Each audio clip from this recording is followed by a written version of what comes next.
pour parler en bref, le résumé de Père riche, Père pauvre.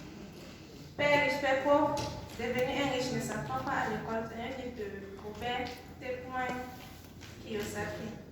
Étant donné que l'écrivain du livre a deux pères qu'il a influencés, il a appris de l'un et de l'autre. À force de réfléchir au conseil de ces deux pères, l'auteur du livre, cela l'a permis de comprendre davantage le pouvoir et l'effet de nos propres pensées sur notre vie. Cette dernière nous a offert deux magnifiques présents, notre esprit et notre temps. Il en résulte, il n'en tient qu'à nous de faire de nous ce qui plaît avec l'un et l'autre. Nous avons le pouvoir de décider de notre destinée.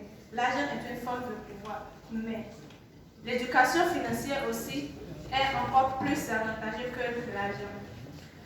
Dans le livre, l'auteur du livre, l'un de ses parents a l'habitude de dire que la principale raison pour laquelle les gens sont aux prises avec des problèmes financiers est qu'ils ont passé tout le temps à l'école, mais ils n'ont jamais appris en ce qui concerne l'argent. Il en résulte de là que nous apprenons à l'école seulement au service de l'argent, mais nous n'apprenons jamais à mettre l'argent en notre service. De là, je peux dire que nous apprenons à l'école, tout ne s'apprend pas à l'école d'ailleurs. On peut dire de là que tout ne s'apprend pas à l'école et aussi nous sommes censés apprendre en vie notre destinée. Aussi, un de ses parents a l'habitude de dire souvent que l'amour de l'argent est la racine de tous nos maux. Et aussi, de l'autre côté, en même temps, le père pauvre a l'habitude de dire que le manque de l'argent est la racine de tous nos maux. Moi, je vois de tout cela que ce sont deux pensées contradictoires. Nous avons deux pensées contradictoires. Et ces deux pensées contradictoires nous parlent une idée de l'argent en nous. Et cela, l'argent n'est qu'une idée en nous, car nous avons la tête déterminée de ce que nous aurons entre les mains. L'éducation et la sagesse aussi est une très importante que l'argent.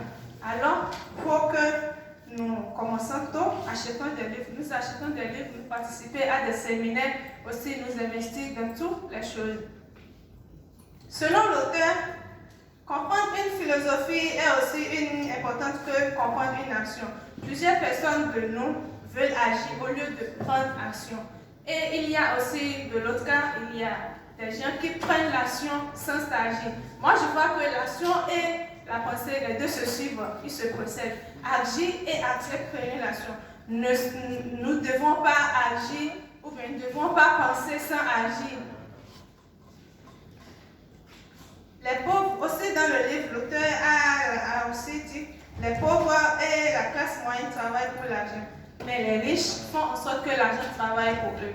Là, je vois que ce principe fondamental s'est toujours répété à plusieurs reprises par le papa riche. C'est le papa riche qui a l'habitude de dire ce principe. Alors cela montre combien de fois nous, les pauvres, nous travaillons pour l'argent. Combien de fois nous sacrifions notre vie pour avoir de l'argent. Étant donné que dans notre monde-là, le facteur commun en tout, c'est de l'argent. Donc nous ne sommes pas censés accourir toutefois ou bien toujours derrière l'argent. C'est ce que j'ai à dire. Mais une question en plus, est-ce que toujours, parce que nous tous, nous avons en tête que la pauvreté provient